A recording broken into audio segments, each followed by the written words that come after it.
With its 19 votes under the Electoral College, Pennsylvania is arguably the single most important of all the swing states. The results there may take some time to be confirmed this week, but One News US correspondent Logan Church travelled through the state to get a sense of how the contest is shaping up.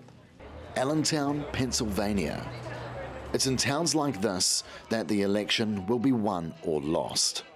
Donald Trump has been campaigning here hard, believing the road to the White House runs through Pennsylvania. We love Donald Trump. He's an amazing president. It's the main state that he needs to win, so I think all the supporters to get out here. Both the Republicans and the Democrats have been campaigning in Pennsylvania for months. That's involved setting up local offices, coordinating huge numbers of volunteers, spending millions of dollars on advertising and holding rallies like this. That's because both parties believe the key to the White House lies here in the Keystone State.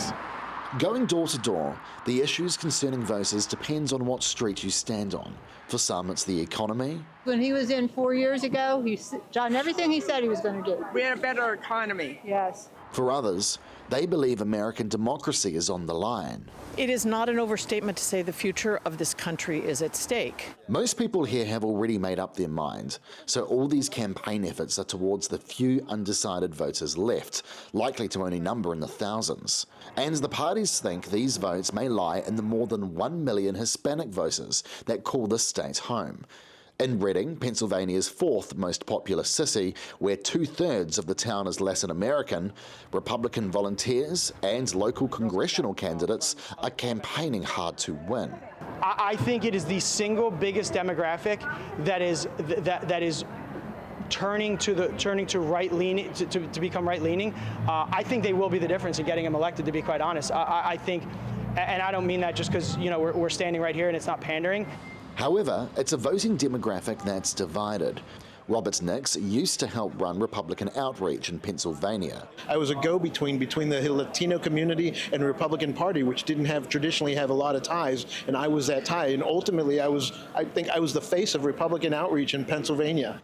Now he wants nothing to do with the current GOP ticket. So the Republican Party, I've said before, is like now it's a mattress infested with bed bugs. It needs to be burned to the ground. I think there's an underlying Christian nationalism aspect that is very dangerous. These are zealots who are not giving up. The deep divide in opinion, evident in the polls, both Harris and Trump are neck and neck. For the Democrats, one of their strategies to tip the balance their way lies out of state. Hi, good morning, welcome. Here's a cheat sheet.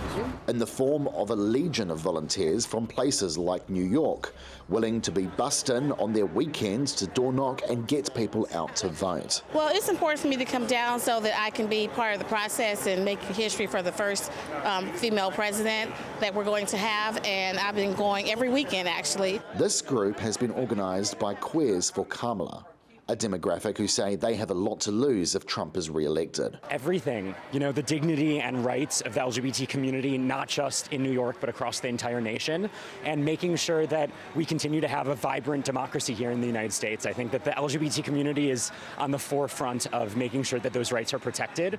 In the final days of this race, volunteers are everywhere in counties that could go either way.